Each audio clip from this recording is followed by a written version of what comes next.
Hallelujah. അല്പസമയത്തെ ചിന്തയ്ക്കായിട്ട് ചില വേദഭാഗങ്ങൾ വായിക്കുന്നു. ഗലാത്യ ലേഖനം 3-ാം അധ്യായത്തിൻ്റെ 23, 24, 25, 26, 27, 28, 29 വരെയുള്ള വാക്യങ്ങളിൽ ഇതെല്ലാം പ്രസംഗിക്കാൻ പറ്റില്ലെങ്കിലും ഒന്ന് രണ്ട് കാര്യങ്ങൾ നമുക്ക് ഒരുമിച്ച് ചിന്തിക്കാം. ഞാനൊന്ന് വായിച്ചു പോട്ടെ. വിശ്വാസം വരും മുമ്പേ നമ്മിൽ വെളിപ്പെടുവാനിരുന്ന വിശ്വാസത്തിനായിക്കൊണ്ട് ന്യായപ്രമാണത്തിന് കീഴിൽ അടച്ചു സൂക്ഷിച്ചിരുന്നു.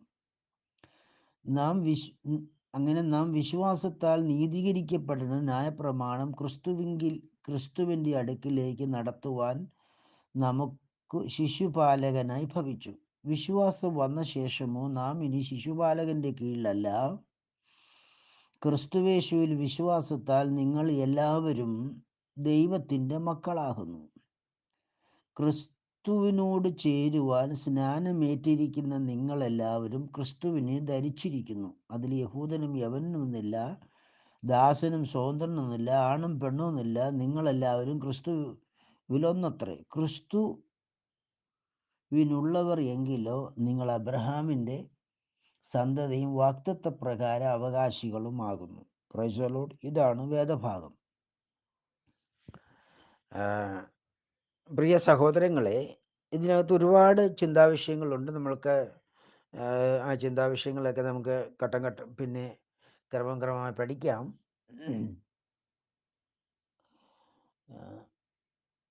ഇതിനകത്ത് 23-ാം വാക്യത്തിൽ നമ്മൾ വായിക്കുമ്പോൾ, വിശ്വാസം വരും മുമ്പേ നമ്മിൽ വെളിപ്പെടുവാനിരുന്ന വിശ്വാസത്തിനായിക്കൊണ്ട് ന്യായപ്രമാണത്തിന് കീഴിൽ അടച്ചു സൂക്ഷിച്ചിരുന്നു. ആരാണോ യേശുക്രിസ്തുവിൽ മുഖാന്തരം ദൈവത്തിൽ വിശ്വസിക്കാനും മുൻനിയമിക്കപ്പെട്ടവരെ, അവരെ ശരീരം സംബന്ധിച്ച് ജനിച്ച് യേശുക്രിസ്തുവിനെ തിരഞ്ഞെടുക്കുന്ന ആ പീരീഡ് വരെ, എന്നുവെച്ചാൽ നമ്മളിൽ ദൈവത്താൽ പാപബോധം വന്നിട്ട് നമ്മൾ പാപത്തെക്കുറിച്ച് അനുദപിച്ച് തിരുവെഴുത്തിൻ പ്രകാരം യോഹന്നാന്റെ സുവിശേഷം 1-ാം അധ്യായത്തിൻ്റെ 12-ാം വാക്യം പ്രകാരം നമ്മൾ യേശുവിനെ കൈക്കൊണ്ട് യേശുവിൻ്റെ നാമത്തിൽ വിശ്വസിച്ച് ജീവിക്കുന്ന ആ നിമിഷം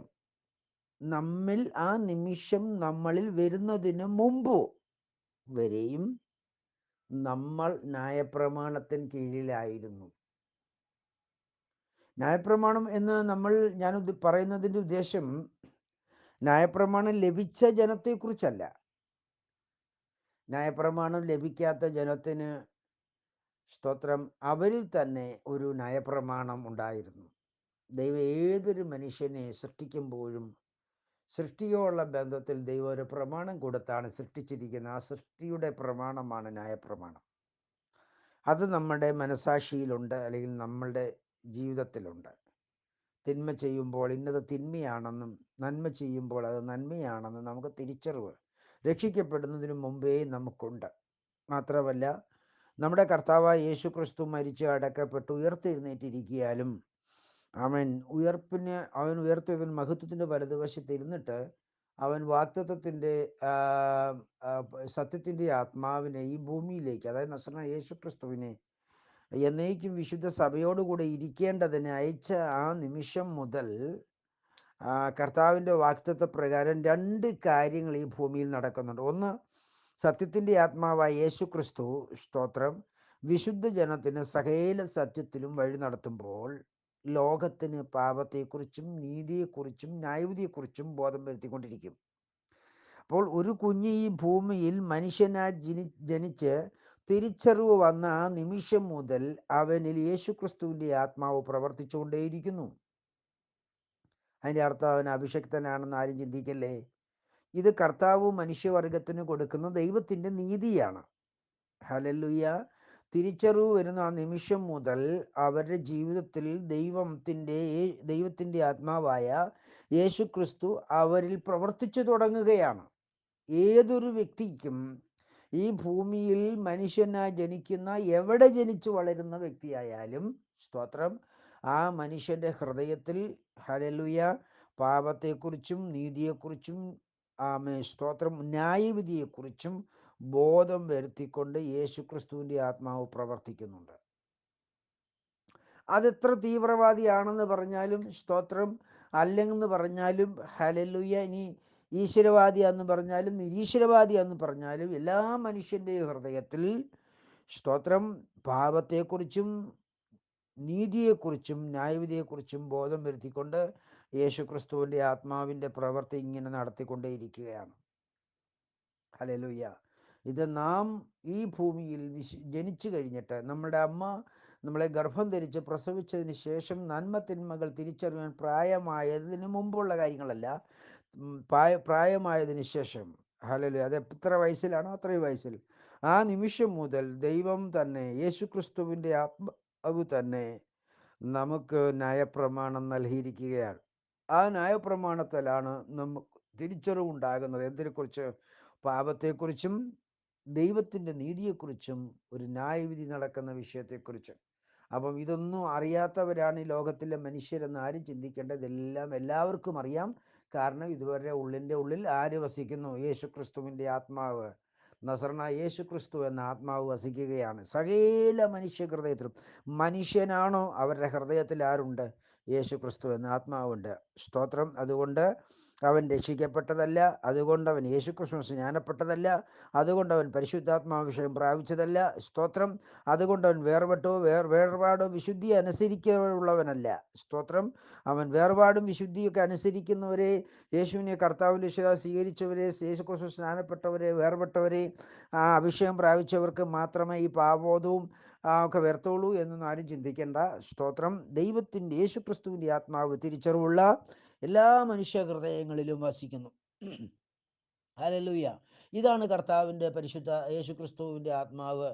അതായത് നമ്മുടെ കർത്താവ് ഇവിടെ നമ്മളെ വിശ്വാസം വരുമ്പം വെച്ചാൽ നമ്മൾ രക്ഷിക്കപ്പെടുന്നതിന് മുമ്പേ നമ്മിൽ വെളിപ്പെടുവാനിരിക്കുന്ന വിശ്വാസത്തിനായിക്കൊണ്ട്, സ്തോത്രം, അങ്ങനെങ്കിൽ നമ്മൾ വിശ്വാസത്തിൽ വരുന്നതിന് മുമ്പേ സ്തോത്രം, നമ്മിൽ വെളിപ്പെടുവാനിരിക്കുന്ന വിശ്വാസത്തിനായിക്കൊണ്ട് ന്യായപ്രമാണത്തിന് കീഴെ നമ്മളെ അടച്ചു സൂക്ഷിച്ചിരുന്നു. അപ്പം ന്യായപ്രമാണത്തിൻ്റെ കീഴിലെ ന്യായപ്രമാണ വ്യവസ്ഥ പ്രകാരം ഈ ഭൂമിയിലുള്ള സകല മനുഷ്യരെയും ദൈവ വ്യവസ്ഥയിൽ എന്ന് പറയുമ്പോൾ കർത്താവ് ഒരു വീട്ടിനകത്ത് കയറ്റി, അല്ലെങ്കിൽ ഒരു കൊട്ടയ്ക്കകത്ത് കയറ്റി അടച്ചു വെച്ചിരിക്കുന്നു, ഒരു കൂടാരത്തിനകത്ത് കയറ്റി അടച്ചു വെച്ചിരിക്കുന്നു. ന്യായപ്രമാണം എന്നൊരു കൂടാരത്തിന് കയറ്റി അടച്ചു വെച്ചിരിക്കുന്നു എന്നൊന്നും അല്ല എൻ്റെ അർത്ഥം. ഹല്ലേലൂയ. ദൈവം മനുഷ്യ ഹൃദയങ്ങളിലെല്ലാം എന്ത് ചെയ്തിരിക്കുകയാണ്? പ്രവർത്തിച്ചുകൊണ്ടിരിക്കുകയാണ്. സ്തോത്രം. അപ്പോൾ ഈ ഭൂമിയിലുള്ള ദൈവത്തെ സേവിക്കുന്നവനും സേവിക്കാത്തവനുമായി സകല മനുഷ്യരിലും സ്തോത്രം ഈ ന്യായപ്രമാണത്തിൻ്റെ വ്യവസ്ഥതയ്ക്കായിട്ട് വ്യവസ്ഥ അനുസരിച്ച് അവരെ അടച്ച് സൂക്ഷിച്ചിരിക്കുക ദൈവം. അതുകൊണ്ട് ഒരുവനും ന്യായപ്രമാണം അറിയത്തില്ലെന്നോ, ന്യായവിധിയെക്കുറിച്ച് കേട്ടിട്ടില്ലെന്നോ, പാപത്തെക്കുറിച്ചും നീതിയെക്കുറിച്ചും അറിയത്തില്ലായിരുന്നെന്ന് പറഞ്ഞിട്ട് രക്ഷപ്പെടുവാനൊന്നും പറ്റുകയില്ല. സ്തോത്രം. പക്ഷേ ദൈവമക്കളെ, വിശ്വാസികളാകുന്ന നമ്മളുള്ള ബന്ധത്തിൽ, സ്തോത്രം, ഇന്ന് നമ്മളുള്ള ബന്ധത്തിൽ നമ്മൾക്ക് കർത്താവ് സത്യത്തിൻ്റെ അറിവ് പകർന്നു തന്നിരിക്കുന്നത് കൊണ്ട് നമുക്കൊരു പ്രശ്നം വരാനുള്ള സാധ്യതയുണ്ട്. എന്താണ് സാധ്യത? കൂടുതൽ അറിഞ്ഞവർക്ക് കൂടുതൽ ക്വസ്റ്റ്യൻ ഉണ്ടാകും, കുറച്ചറിഞ്ഞവർക്ക് കുറച്ച് ക്വസ്റ്റ്യനേ ഉണ്ടാകത്തുള്ളൂ. ഹല്ലേലൂയ. ആകയാൽ സ്തോത്രം, ഇന്ന് കർത്താവിന് വേണ്ടി പ്രവർത്തിക്കുന്ന ജീവിക്കുന്ന നമ്മൾ നമ്മുടെ പ്രവാസകാലം ഭയഭക്തിയോട് വിറയലോട് കർത്താവിനെ സേവിച്ചു കൊള്ളണം. 2-ാം സങ്കീർത്തനത്തിൽ പറയുന്നത്, അവൻ വഴിയിലുള്ളപ്പോൾ തന്നെ, സ്തോത്രം, അവൻ ദൈവപ്രമാണം അനുസരിച്ച്, വഴിയെന്ന് വെച്ചാൽ നമ്മുടെ ക്രിസ്ത്യ ജീവിതത്തെ കാണിക്കുന്നു.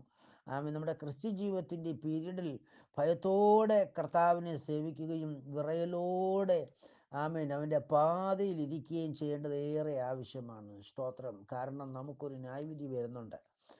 നമ്മൾ പറയുന്ന നിസ്സാര വാക്കിന് പോലും അന്ന് സ്തോത്രം നമ്മൾ കണക്ക് ബോധിപ്പിക്കേണ്ടവരാകയാൽ ഹല്ലേലൂയ, ഏത് മനുഷ്യനോടും നല്ല മനസാക്ഷിയോടു കൂടെയുള്ള നല്ല ജീവിതം നയിക്കുവാൻ സർവശക്തിയുള്ള പിതാവ് നിങ്ങളെല്ലാവരെയും അനുഗ്രഹിക്കട്ടെ, സഹായിക്കട്ടെ എന്ന് ഞാൻ പ്രത്യാശിക്കുന്നു. സ്തോത്രം. 2-ാം സങ്കീർത്തനത്തിൻ്റെ 5 മുതൽ ഇങ്ങനെ എഴുതിയിരിക്കുന്നു, അന്ന് അവൻ കോപത്തോട് അവരോട് അരുളി ചെയ്യും, ക്രോധത്തോട് അവരെ ഭ്രമിപ്പിക്കും. എൻ്റെ വിശുദ്ധ പർവ്വതമായ സിയോനിൽ ഞാൻ രാജാവിനെ വാഴിച്ചിരിക്കുന്നു. ഞാനൊരു നിർണയം പ്രസ്താവിക്കുന്നു. കർത്താവ് എന്നോട് അരുളി ചെയ്തു, നീ എൻ്റെ പുത്രൻ, ഇന്ന് ഞാൻ നിന്നെ ജനിപ്പിച്ചിരിക്കുന്നു. സ്തോത്രം. എന്നോട് ചോദിച്ചു കൊള്ളുക, ഞാൻ നിനക്ക് ജാതികളെ അവകാശമായും ഭൂമിയുടെ അറ്റങ്ങളെ കൈവശമായും തരും. ഇരുമ്പ് കോലുകൊണ്ട് നീ അവരെ തകർക്കും, കുശുവിൻ്റെ പാത്രം പോലെ അവരെ ഉടയ്ക്കും. സ്തോത്രം. അത് നമ്മൾ ചിന്തിച്ച വാക്യം 10 മുതൽ. ഭയത്തോട് കർത്താവിനെ സേവിപ്പീൻ, വിറയലോടെ ഘോഷിച്ചുല്ലസിപ്പിൻ. അവൻ കോപിച്ചിട്ട്, അതായത് പുത്രൻ, നിങ്ങൾ വഴിയിൽ വെച്ച് നശിച്ചുകാരിപ്പാൻ പുത്രനെ ചുംബിപ്പീൻ. പുത്രനെ ചുംബിക്കുക എന്ന് പറഞ്ഞാൽ അർത്ഥം എന്തുവാ? കർത്താവ് പറഞ്ഞു, എന്നെ സ്നേഹിക്കുന്നതിൻ്റെ കൽപ്പനകൾ അനുസരിച്ചു കൊള്ളും. അവൻ്റെ കോപം, അതായത് പുത്രൻ്റെ കോപം ക്ഷണത്തിൽ ജ്വലിക്കും. അവനെ ശരണം പ്രാപിക്കുന്ന മനുഷ്യൻ ഭാഗ്യവാൻ. Price the Lord. അപ്പം ഇതിൻ്റെ 7-ാം വാക്യം മുതൽ വായിക്കുന്നു, ഞാനൊരു നിർണയം പ്രസ്താവിക്കുന്നു. ദാവീദ് പറയുകയാണ്, ഞാനൊരു നിർണയം പ്രസ്താവിക്കുന്നു. കർത്താവ് എന്നോട് അരുളി ചെയ്തു, നീ എൻ്റെ പുത്രൻ, ഇന്ന് ഞാൻ നിന്നെ ജനിപ്പിച്ചിരിക്കുന്നു. ഈ പുത്രൻ എന്ന് പറയുന്നത് സ്തോത്രം, നമ്മുടെ കർത്താവായ യേശു ക്രിസ്തുവാണ്. അവൻ നമുക്ക് സ്ഥാനാധിപതിയാകയാൽ ഈ പുത്രൻ ദൈവസഭയാണ്. ഹല്ലേലൂയ. നസറനായ യേശു ക്രിസ്തുവിനോട് ചേരുവാൻ നാം സ്നാനമേറ്റപ്പോൾ അവൻ നമ്മളുടെ സ്ഥാനാധിപതിയായി തീർന്നു. സ്തോത്രം. അങ്ങനെ സ്നാനത്താൽ നാം അവനോടുകൂടെ ക്രൂശിക്കപ്പെട്ടു, അടക്കപ്പെട്ടു, ഉയർത്തെഴുന്നേറ്റു. ഹല്ലേലൂയ. അപ്പം ഈ രണ്ട് ഒന്ന് നമ്മൾ ക്രൂശിക്കപ്പെട്ടു, 2 നമ്മൾ മരിച്ചു, 3 നമ്മൾ ഉയർത്തെഴുന്നേറ്റു. ഈ 3 പ്രവൃത്തി അവൻ്റെ സ്നാനത്തോടു കൂടി നമ്മൾ ധരിച്ചു കഴിഞ്ഞപ്പോൾ എന്ത് സംഭവിച്ചു? ദൈവത്തിൻ്റെ നിർണയപ്രകാരം നമ്മൾ ദൈവപുത്രനായി തീർന്നു. ഹല്ലേലൂയ. അപ്പോൾ ഈ ദൈവപുത്രൻ എന്ന് പറയുമ്പോൾ കർത്താവിൻ്റെ നിർണയമായിരുന്നു ഈ ദൈവപുത്രൻ ഈ ഭൂമിയിൽ ജനിക്കുക എന്നുള്ളത്. എന്തിനു വേണ്ടിയാണ് ദൈവപുത്രനെ ദൈവം ജനിപ്പിച്ചത്? പാപത്തിന് അവസാനം വരുത്തുവാനാണ്, പാപത്തിന് അറുതി വരുത്തുവാൻ. സ്തോത്രം. അപ്പം കർത്താവാകുന്ന ദൈവം യേശുക്രിസ്തു എന്ന ദൈവപുത്രൻ മുഖാന്തരമായി, കർത്താവിൻ്റെ പുത്രനായിട്ട് ഈ ഭൂമിയിൽ ജനിച്ചത്, അത് സ്തോത്രം സാക്ഷാൽ പുത്രന് സ്ഥാനം വഹിക്കേണ്ടതിന് വേണ്ടിയാണ് ദൈവം ഭൂമിയിൽ മനുഷ്യപുത്രനായിട്ട് ജനിച്ചത്. ഹല്ലേലൂയ. ദൈവമാണ് ഭൂമിയിൽ മനുഷ്യപുത്രനായിട്ട് ജന്മമെടുത്തത്. അതായത് ദൈവം ജഡത്തിൽ വെളിപ്പെട്ടു. ഹല്ലേലൂയ. അപ്പം ദൈവം എന്തിനാണ് ജഡത്തിൽ വെളിപ്പെട്ടത്? അവൻ സാക്ഷാൽ പുത്രനായ ദൈവപുത്രനായ ദൈവസഭയ്ക്ക് സ്ഥാനം വഹിക്കുവാൻ. സ്തോത്രം. അപ്പം ദൈവപുത്രനായ സാക്ഷാൽ ദൈവത്തിൻ്റെ പുത്രനായ ദൈവത്തിൻ്റെ സഭയ്ക്ക് സ്തോത്രം സ്ഥാനം വഹിക്കുവാൻ കർത്താവ് ഈ ഭൂമിയിൽ മനുഷ്യനായി ജനിച്ചിട്ട് തൻ്റെ ക്രൂശുമരണവും ശേഷമുള്ള പ്രവൃത്തിയും അവൻ്റെ കൽപ്പനയാകുന്ന യേശുക്രിസ്തുവിൻ്റെ നാമത്തിലുള്ള സ്നാനം നമ്മൾ സ്വീകരിക്കുമ്പോൾ അത് നമ്മുടെ പേരിലായി കണക്കിടുമ്പോൾ നമ്മൾ ആരായിത്തീരുന്നു? നസറനായ യേശുക്രിസ്തു മുഖാന്തരം നാം ദൈവപുത്രനായി തീരുകയാണ്. അപ്പം നസറനായ യേശുക്രിസ്തുവിൻ്റെ പേര് നിമിത്തം നാം ദൈവപുത്രനായി തീരുമ്പോൾ ഈ 2-ാം സങ്കീർത്തനത്തിൻ്റെ 7-ാം വാക്യത്തിൻ്റെ പ്രവചനം നമ്മളിൽ നിവർത്തിയാക്കുക. ഞാനും നിർണയം പ്രസ്താവിക്കുന്നു. സ്തോത്രം. കർത്താവ് എന്നോട് അരുളി ചെയ്തു, നീ എൻ്റെ പുത്രൻ, ഇന്ന് ഞാൻ നിന്നെ ജനിപ്പിച്ചിരുന്നു. എന്തിനാണ് ഇന്ന് എന്ന ദിവസത്തിൽ നമ്മെ ജനിപ്പിച്ചിരിക്കുന്നത്? ഏതാണ് ഇന്നെന്ന ദിവസം? കൃപായുഗം. ഇന്നെന്ന ദിവസത്തെക്കുറിച്ച് ഇവിടെ എന്താ പറഞ്ഞിരിക്കുന്നത്? എന്താണ് ഈ ഇന്നെന്ന ദിവസത്തിൻ്റെ അർത്ഥം എന്താണ്? സ്തോത്രം. അത് കൃപായുഗം. ആ കൃപായുഗമാകുന്ന ഇന്നെന്ന ദിവസത്തിൽ, അതായത് സ്തോത്രം AD 30 പെന്തക്കോസ്ത് നാൾ മുതൽ ദൈവത്തിൻ്റെ സഭയുടെ റാപ്ചർ വരെയുള്ള ദിവസം, സ്തോത്രം, ആ ദിവസത്തിൽ നകത്ത് ദൈവം നമ്മെ സൃഷ്ടിച്ചത്, അല്ലെങ്കിൽ ജനിപ്പിച്ചത് എന്തിനു വേണ്ടിയാണ്? പാപത്തിന് അവസാനം വരുത്തുക. ഈ പാപത്തിന് അവസാനം വരുത്തുക എന്ന് പറഞ്ഞാൽ ദൈവജനമേ, സ്തോത്രം, പാപമെന്നത് ഒരു പ്രവൃത്തിയായി, പിശാച് ചെയ്ത പ്രവൃത്തിയായി അവനിൽ നിഷിദ്ധമാണ്. അവൻ അതിനെക്കുറിച്ച് അനുദപിക്കുകയോ മാനസാന്തരപ്പെടുകയോ ചെയ്യാത്തത് കൊണ്ട് അവൻ്റെ പ്രവൃത്തി അവനിൽ നിക്ഷിപ്തമാണ്. സ്തോത്രം. അത് അവനിൽ മാറ്റമില്ലാതെ തുടരുമ്പോൾ തന്നെ അവൻ പോലും അറിയാതെ അവനിൽ നിന്ന് അവൻ്റെ പ്രവൃത്തിയെ ദൈവദൃഷ്ടിയിൽ, ദൈവത്തിൻ്റെ പ്രവൃത്തിയിൽ ഇല്ലാതാക്കുന്ന ദൈവത്തിൻ്റെ ആഴമാകുന്ന പ്രവൃത്തിയാണ്, സ്തോത്രം, ഈ ദൈവീയ നിർണയപ്രകാരം ദൈവപുത്രനെ ജനിപ്പിച്ചതിന് ശേഷമുള്ള ദൈവത്തിൻ്റെ പ്രവൃത്തി. ഹല്ലേലൂയ. അതൊരു രഹസ്യമാണ്, അതൊരു മർമ്മമാണ്. നമുക്ക് അത് ഭാവിയിൽ പിന്നത്തേതിൽ ദൈവത പ്രകാരം ചിന്തിക്കാം. ഒരു കാര്യം പ്രിയരെ, ഭൂമിയിൽ മനുഷ്യനെ അല്ലെങ്കിൽ ആദ്യ മനുഷ്യനായ നമ്മുടെ സ്ഥാനാധിപതിയെ, സ്തോത്രം, ഉൽപ്പത്തി പുസ്തകം 2-ാം അധ്യായത്തിൻ്റെ 7-ാം വാക്യപ്രകാരം കർത്താവ് പൊടിയിൽ നിന്ന് മനുഷ്യനെ നിർമ്മിച്ചുണ്ടാക്കി. സ്തോത്രം. പൊടിയിൽ നിന്ന് മനുഷ്യനെ നിർമ്മിച്ചുണ്ടാക്കിയത് എന്തിനു വേണ്ടിയാണ്? സ്വർഗത്തിൽ എന്ന പോലെ ഈ ഭൂമിയിലും ദൈവഹിതം പൂർത്തീകരിക്കപ്പെടേണ്ടതിനാണ് ഈ ഭൂമിയിൽ നിന്ന് പൊടി മാറ്റി ആദ്യം മനുഷ്യനെ നിർമ്മിച്ചത്. അപ്പം ഈ ഭൂമിയിലാണ് പിശാചിൻ്റെ പ്രവൃത്തി മുഖാന്തരം, അല്ലെങ്കിൽ ദൈവത്തിൻ്റെ സന്നിധിയിൽ, സ്തോത്രം, വിശ്വസ്തനായി നിന്ന യെഹെസ്കേൽ പ്രവചനം പറയുന്നത്, നിന്റെ വ്യാപാരത്തിൻ്റെ പെരുപ്പം നിമിത്തം അന്തരംഗം സാഹസം കൊണ്ട് നിറഞ്ഞു. സ്തോത്രം. ചിറക് വിടർത്തുന്ന കെരൂബിനെ കുറിച്ച് പറയുമ്പോൾ ഇങ്ങനെ പറയുന്നത്, നിന്റെ അന്തരംഗം സാഹസം കൊണ്ട് നിറയുന്നതിന് മുമ്പ് നീ ആരായിരുന്നു? നീ വിശുദ്ധനായിരുന്നു, നീ നിഷ്കളങ്കനായിരുന്നു. നീ പാപം ചെയ്യുന്നതിന് മുമ്പ് നീ ആരായിരുന്നു? നിഷ്കളങ്കനായിരുന്നു. എന്നാൽ നീ പാപം ചെയ്തു. സ്തോത്രം. പാപം ചെയ്തു കഴിഞ്ഞിട്ട് അവൻ അതിനെക്കുറിച്ച് അനുദപിക്കുന്നില്ല. ഹല്ലേലൂയ. അവൻ അനുദപിക്കാതിരിക്കുന്നിടത്തോളം കാലം പാവം അവനിൽ തന്നെ നിക്ഷിപ്തമാണ്. സ്തോത്രം. അവനിൽ പാപം നിക്ഷിപ്തമായിരിക്കുന്ന പാപത്തിൽ നിന്ന്, ആ പാപം അവനിൽ നിൽക്കുന്ന അവൻ്റെ പാപത്തെ, സ്തോത്രം, അവൻ അറിഞ്ഞും അറിയാതെയും എന്നേക്കുമായി അതിന്മേൽ ദൈവത്തിൻ്റെ പ്രവൃത്തി വെളിപ്പെടേണ്ടതിനാണ് ദൈവം ഈ ഭൂമി മനുഷ്യനെ സൃഷ്ടിച്ചത്. സ്തോത്രം. എന്തുകൊണ്ടാണ് ഈ ഭൂമിയിൽ തന്നെ സൃഷ്ടിക്കാൻ കാരണം? ഈ ഭൂമിയിൽ വെച്ചാണ് ആര് പാപം ചെയ്തത്?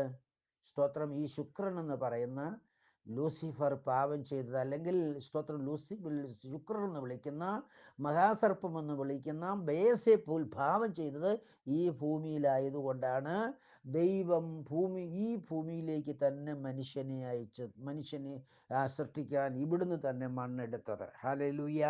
അങ്ങനെ അതിനുവേണ്ടി ദൈവം ഈ മനുഷ്യനെ സൃഷ്ടിച്ചത് പാപത്തിന് അറുതി വരുത്തുവാൻ. അതിനുവേണ്ടി ദൈവം പ്ലാൻ ചെയ്തതനുസരിച്ച് സ്തോത്രം, ഈ മനുഷ്യനിൽ നിന്ന്, അല്ലെങ്കിൽ പാപം ചെയ്യാതിരുന്നെങ്കിൽ വേറൊരു പദ്ധതിയായിരുന്നു. അവൻ ചെയ്തു കഴിഞ്ഞപ്പോൾ, സ്തോത്രം, പിശാച് അവിടെ കൊണ്ട് ജയിക്കുക. അല്ലെങ്കിൽ എന്തുകൊണ്ടാണ് ഉപായരൂപേണ വന്നിട്ട് ഹവ്വാമയിലൂടെ ഈ സ്തോത്രം, ആദമിനെ വശീകരിക്കുവാനുള്ള പാപത്തിലേക്ക് വശീകരിച്ച് ബന്ധിക്കപ്പെടുവാൻ, അല്ലെങ്കിൽ പൈശാചികമായി പൈശാചികൻ്റെ ഹിതത്തിൻ്റെ പുത്രനായി തീരുവാൻ കാരണമായി തീർന്നത് സ്തോത്രം, ഈ ഔവയെ വശീകരിക്കാനുള്ള കാരണം എന്താണ്? പിശാച് ഇത്രയും തന്ത്രം ഉപയോഗിക്കാനുള്ള കാരണം എന്താണ്? സ്തോത്രം. പിശാചിൻ്റെ പ്രവൃത്തിയെ അവനിൽ നിന്ന് തന്നെ ഇല്ലാതാക്കുവാൻ വേണ്ടി ദൈവം ഈ ഭൂമിയിൽ മനുഷ്യനെ സൃഷ്ടിച്ചത്. അതുകൊണ്ടാണ് സ്തോത്രം, പിശാച് ഏറ്റവും ദൃഷ്ടി വെച്ച് അന്ന് മനുഷ്യനെ വശീകരിച്ച് വഞ്ചിച്ച് പാപം ചെയ്യിച്ചത് ഇന്നും വഞ്ചിക്കുന്നത്. സ്തോത്രം.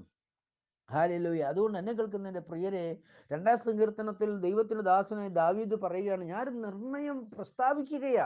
കർത്താവ് എന്നോട് അരുളി ചെയ്തു, നീ എൻ്റെ പുത്രൻ. ഇന്ന് ദാവീദ് എന്തുകൊണ്ടാണ് നീ എൻ്റെ പുത്രൻ എന്നുള്ള അരുളപ്പാട് കിട്ടാൻ കാരണം? ക്രിസ്തു ദാവീദിൻ്റെ പുത്രനായിട്ടാണ് ഈ ഭൂമിയിൽ ജനിക്കാനിരിക്കുന്നത്. അതുകൊണ്ടാണ് ദൈവം അവന് ഈ നിർണയം വെളിപ്പെടുത്തി കൊടുത്തത്, നീ അവനെ പുത്രൻ എന്ന് സംബോധന ചെയ്തത്. സ്തോത്രം.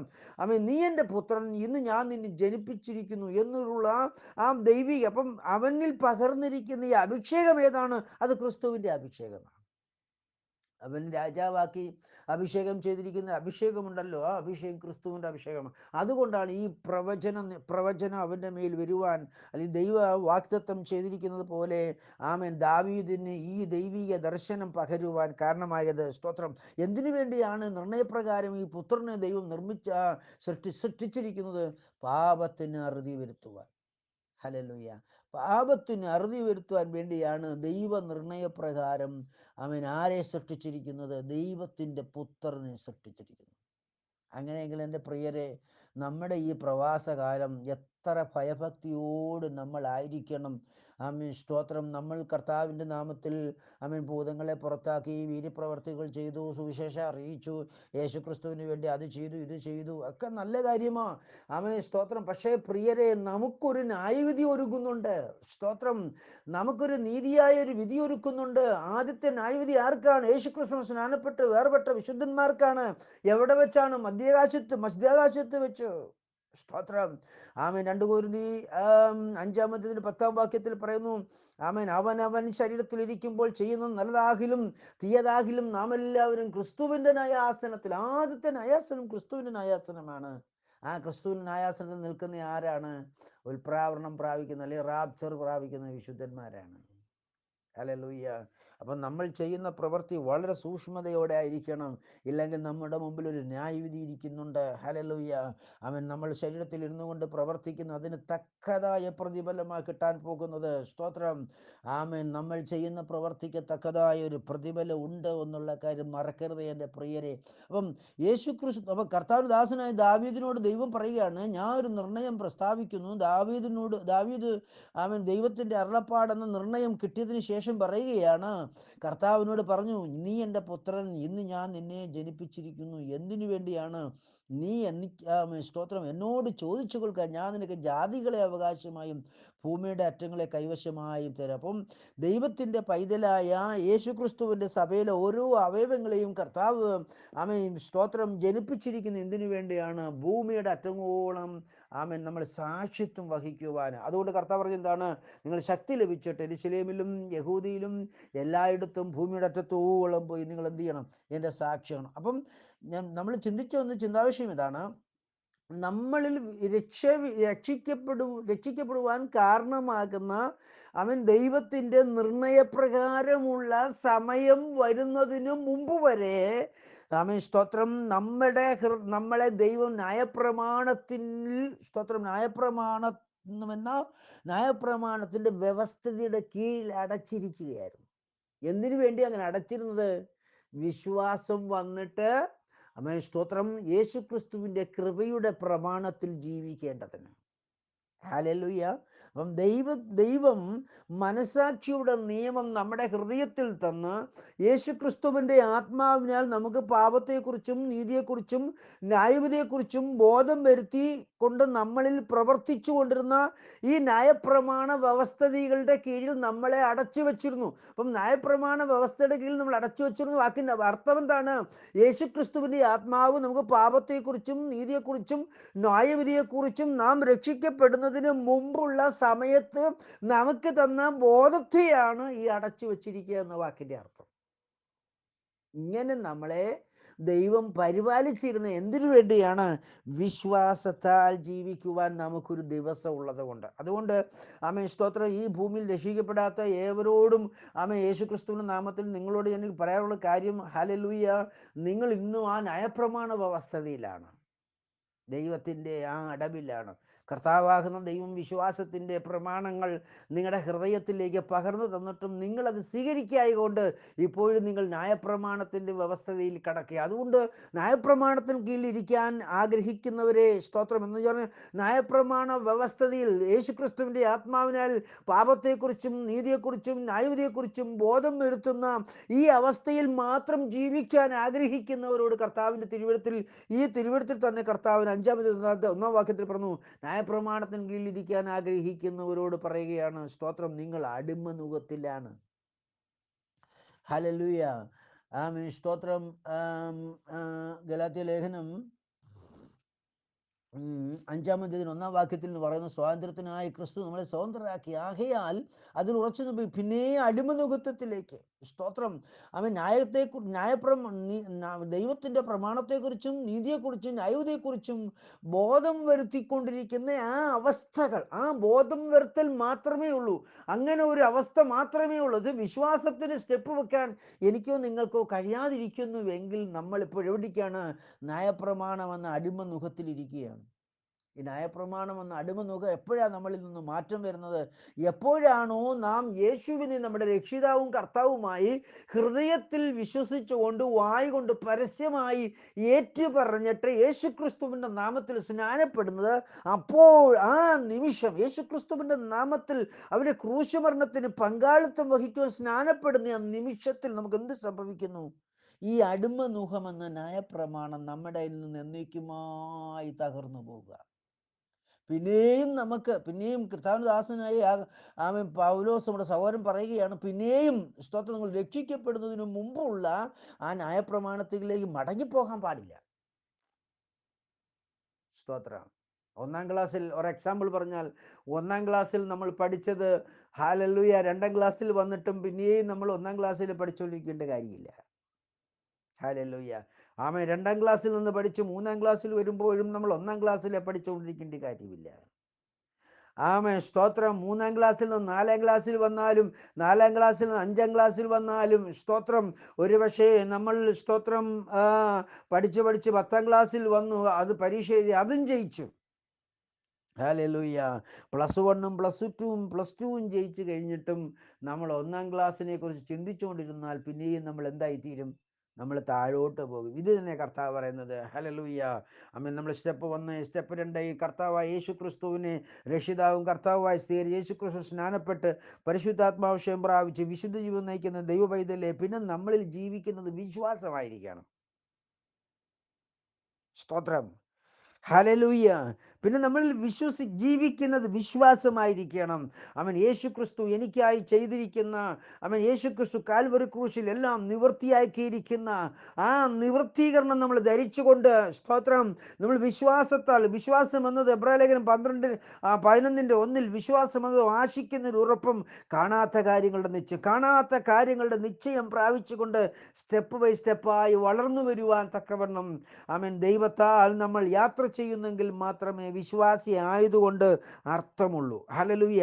വിശ്വാസി ആയതുകൊണ്ട് നമ്മൾ ജീവിതത്തിൽ ആമേൻ അർത്ഥം വരുന്നത് എങ്ങനെയാണ്? നമ്മൾ ഓരോ ആമേൻ ഘട്ടത്തിലും ആത്മാവിൽ വളരുമ്പോഴാണ്. നമ്മളെ കാണുമ്പോന്നവർ, നമ്മളെ അനുഭവിക്കുന്നവർ, നമ്മളുമായിട്ട് ബന്ധപ്പെടുന്നവർ നമ്മൾ ആത്മീയമായി വളരുന്നു എന്നുള്ളത് അവർ അനുഭവിച്ചറിയുവാൻ നമ്മളിലൂടെ കഴിയുന്നില്ലെങ്കിൽ നമ്മുടെ വിശ്വാസ ജീവിതം കൊണ്ട് ഒരു ഫലവുമില്ല. പിന്നെയും നമ്മൾ അടിമനുഖത്തിൽ ഇരിക്കുന്നെങ്കിൽ നമുക്ക് വിശ്വാസത്തിൻ്റെ ഫലമുണ്ടാകില്ല. വിശ്വാസം എന്നതോ ആശിക്കുന്നതിൻ്റെ ഉറപ്പും കാണാത്ത കാര്യങ്ങളുടെ നിശ്ചയമാണ്. പക്ഷേ ന്യായപ്രമാണം അതല്ല. സ്തോത്രം. ന്യായപ്രമാണം എന്ന അക്ഷരീയമാണ്. ഹല്ലേലൂയ. ഇത് ചെയ്യുന്നവൻ ഇതിനാൽ ജീവിക്കുമെന്നാണ്. പക്ഷെ വിശ്വാസം എന്ന് പറയുന്നത് അതല്ല. ഹല്ലേലൂയ. കാണാത്ത കാര്യങ്ങളുടെ നിശ്ചയമാണ്. സ്തോത്രം. അതുകൊണ്ട് എന്നെ കേൾക്കുന്ന ദൈവത്തിൻ്റെ മക്കളെ, ന്യായപ്രമാണം എന്തിനു വേണ്ടി എന്ന് താഴെ പറയുന്നു. സ്തോത്രം. 24 വാക്യം മുതൽ വായിക്കാം. അങ്ങനെ നാം വിശ്വാസത്താൽ നീതീകരിക്കപ്പെടേണ്ടത് ന്യായപ്രമാണം ക്രിസ്തുവിങ്കിലെ അടുക്കിലേക്ക് നമുക്കൊരു ശിശുപാലകനായി ഭവിച്ചു. ഹല്ലേലൂയ. വിശ്വാസം വന്ന ശേഷം ഇനി നമ്മൾ ശിശുപാലകന്റെ കീഴിലല്ല എന്ന് പറഞ്ഞാൽ അർത്ഥം എന്താണ്? ആമേൻ. സ്തോത്രം. വിശ്വാസത്തിൽ ജീവിക്കുന്ന ഒരു വ്യക്തിക്ക് ന്യായപ്രമാണത്തിന്റെ കീഴിലല്ല നമ്മൾ. സ്തോത്രം. ന്യായപ്രമാണത്തിന്റെ കീഴിലെന്ന് പറയുന്നതിൻ്റെ അവസ്ഥയും ന്യായപ്രമാണ കീഴിലല്ല എന്ന് പറയുന്ന അവസ്ഥയും രണ്ടും രണ്ടാണ്. ന്യായപ്രമാണത്തിന് കീഴിൽ അല്ല എന്ന് പറയുന്ന വ്യക്തികൾക്ക് ന്യായപ്രമാണ വ്യവസ്ഥകൾ ആചരിക്കേണ്ടെന്നല്ല ഞാൻ ഈ പറഞ്ഞ അർത്ഥം. പക്ഷേ അവരുടെ ജീവിതത്തിലുള്ള ഫലങ്ങൾ വ്യത്യസ്തമാണ്. ന്യായപ്രമാണത്തിന് കീഴിൽ ഇരിക്കുന്നവരുടെ ഫലമല്ല ആ വിശ്വാസത്താൽ ജീവിക്കുന്നവരുടെ ഫലം. കർത്താവാകുന്ന ദൈവം നമ്മളെ ഈ ഭൂമിയിൽ നിർണയപ്രകാരം ജനിപ്പിച്ചത് ന്യായപ്രമാണത്തിൻ്റെ പ്രവൃത്തി കൊണ്ട് മാത്രം ഒരു നീതീകരണം പ്രാപിച്ചു പോകുക എന്നുള്ള ലക്ഷ്യത്തിലല്ല ദൈവം നമ്മളെ ജനിപ്പിച്ചത്. വിശ്വാസത്താൽ സ്റ്റെപ്പ് വെക്കുക, വിശ്വാസത്തിൻ്റെ ഫലമുള്ളവരായി, വിശ്വാസത്തിൽ ജീവിക്കുന്നവരായി തീരാനാണ് ദൈവം നമ്മളെ തിരഞ്ഞെടുത്തത്. ആമേൻ. സ്തോത്രം. യേശുക്രിസ്തു മുഖാന്തരം ദൈവം നമ്മളെ തിരഞ്ഞെടുത്തു. അതുകൊണ്ട് പ്രിയരെ, നമ്മൾ സ്റ്റെപ്പ് ബൈ സ്റ്റെപ്പായി വിശ്വാസത്തിൻ്റെ പ്രവൃത്തി ചെയ്ത് മുന്നേറുവാൻ സർവശക്തനായ ദൈവം നമ്മളെ സഹായിക്കട്ടെ.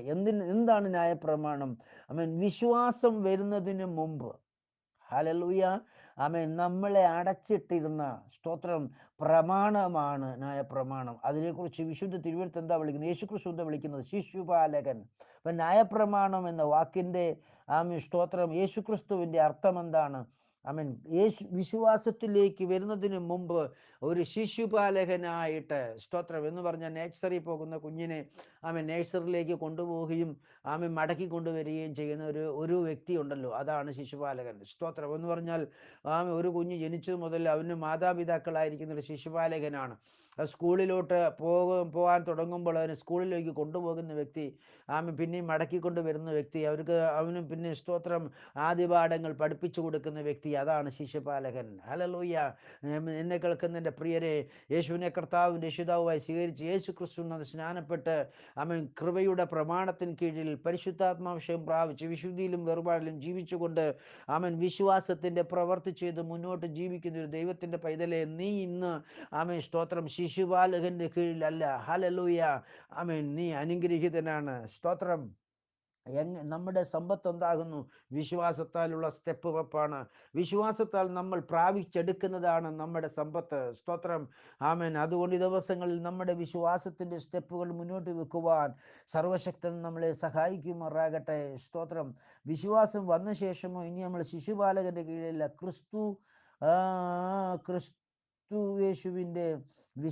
ക്രിസ്തുവേശുവിലെ വിശ്വാസത്താൽ നിങ്ങളെല്ലാവരും ദൈവത്തിന്റെ മക്കളാകുന്നു. സ്തോത്രം. മക്കളെങ്കിലോ നമ്മൾ ആരാണ്?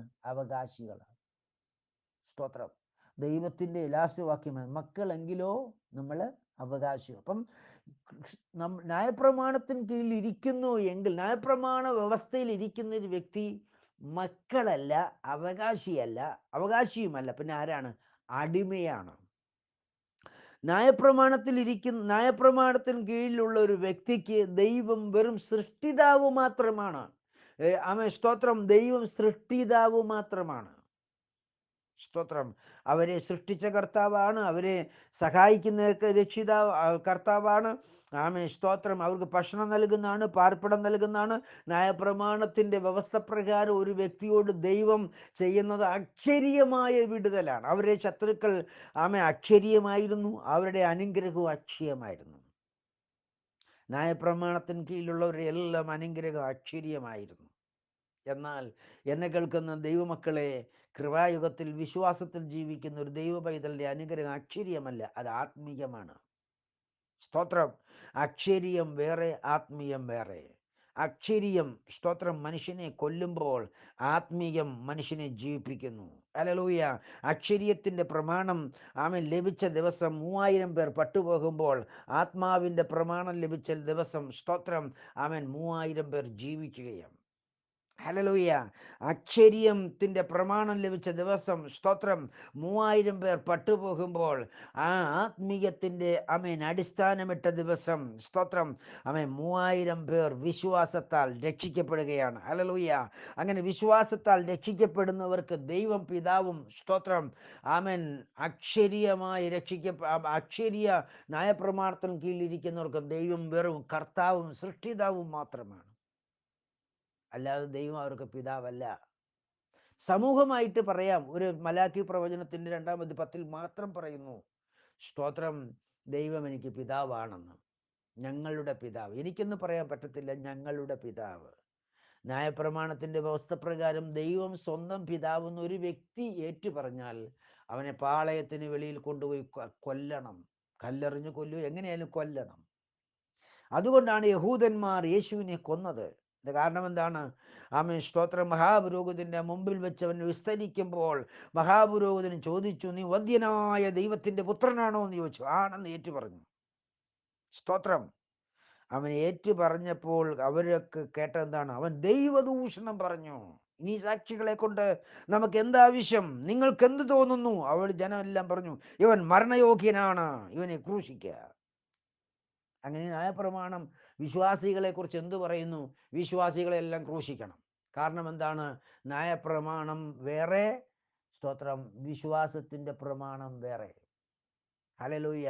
ന്യായപ്രമാണ പ്രകാരം വ്യക്തിപരമായി ആർക്കും ദൈവം എൻ്റെ പിതാവെന്ന് പറയാൻ കഴിയില്ല, അവകാശമില്ലായിരുന്നു.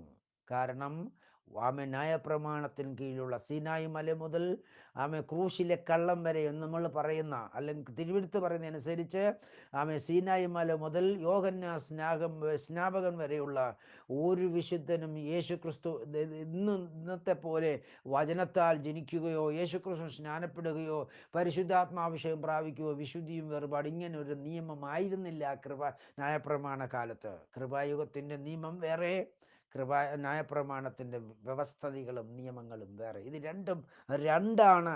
സ്തോത്രം. ഇതൊന്നല്ല, ഇത് രണ്ടും രണ്ടാണ്.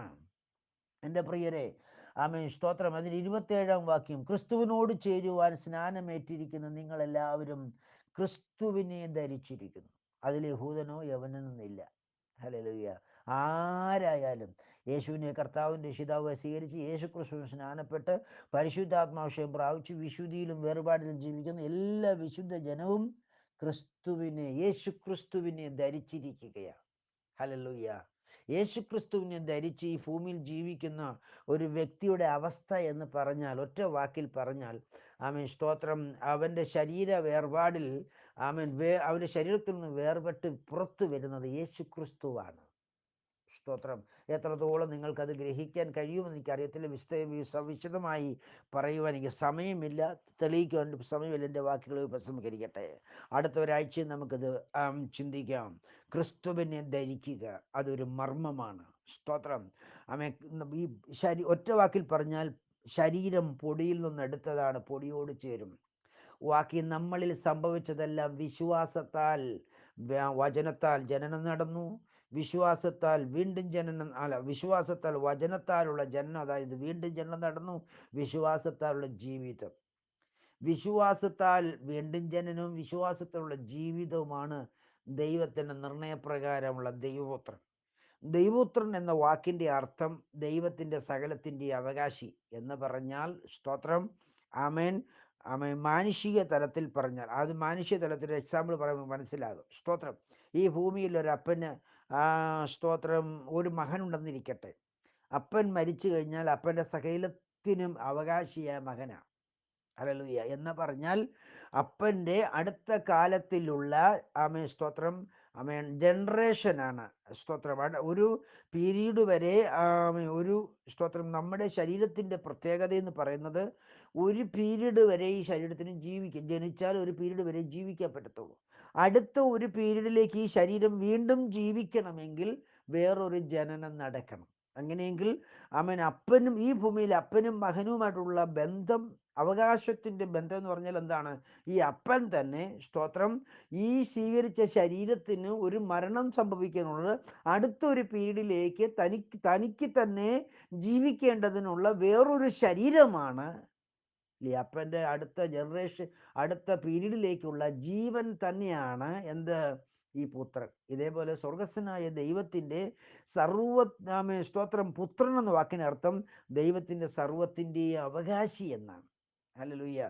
ഈ അവകാശം പ്രാപിക്കുന്നത് വിശ്വാസത്താൽ മാത്രമേ ഉള്ളൂ. അതുകൊണ്ട് തന്നെ കേൾക്കുന്ന എൻ്റെ പ്രിയരെ, വിശ്വാസം വില കൊടുക്കുവാൻ കഴിയാത്ത, വിശ്വാസത്തിൽ ജീവിക്കാൻ കഴിയാത്ത ഒരു വ്യക്തിക്കും, സ്തോത്രം, ക്രിസ്തുവേശുവിലുള്ള ഈ അനുഗ്രഹം പ്രാപിച്ച് മുന്നോട്ട് പോകുവാൻ കഴിയത്തില്ല. അതുകൊണ്ട് പ്രിയരെ, നമുക്ക് ന്യായപ്രമാണം, സ്തോത്രം, എന്നാൽ എന്ത്? വിശ്വാസം വരുന്നതിന് മുമ്പേ നമ്മളൊക്കെ ശിശുപാലകനായി നമ്മുടെ ജീവിതത്തിൽ പ്രവർത്തിച്ച ഈ ന്യായപ്രമാണത്തിൻ്റെ വ്യവസ്ഥയുടെ കീഴിലല്ല ഇനി നമ്മൾ ക്രിസ്തുവേശുവിൽ വിശ്വാസത്താൽ ദൈവത്തിൻ്റെ കീഴിലാകുന്നു, യേശുക്രിസ്തുവിൻ്റെ കീഴിലാകുന്നു. ആ ഒരു അനുഭവം പ്രാപിച്ച് വിശുദ്ധ ജീവിതം നയിച്ച് കർത്താവിൻ്റെ ഹിതപ്രകാരം ജീവിപ്പാൻ ദൈവമായ പിതാവ് നമ്മളെ സഹായിക്കട്ടെ. നമുക്കൊരു ന്യായവിധി വരുന്നു. എപ്പോഴും നമ്മൾ ചിന്തിക്കണം, ഒരു ന്യായവിധി വരുന്നു. അത് നമ്മുടെ ഓരോ നിസാര വാക്കിനും, സ്തോത്രം, ന്യായ ദിവസത്തിൽ കണക്ക് പറയേണ്ടതാകുന്നു എന്നുള്ള ബോധത്തോട് ജീവിപ്പാൻ സർവശക്തൻ നമ്മളെ സഹായിക്കട്ടെ എന്ന് പറഞ്ഞുകൊണ്ട് എൻ്റെ വാക്കുകൾ ഉപസംഹരിക്കുന്നു. ദൈവം നിങ്ങളെ അനുഗ്രഹിക്കട്ടെ, സഹായിക്കട്ടെ.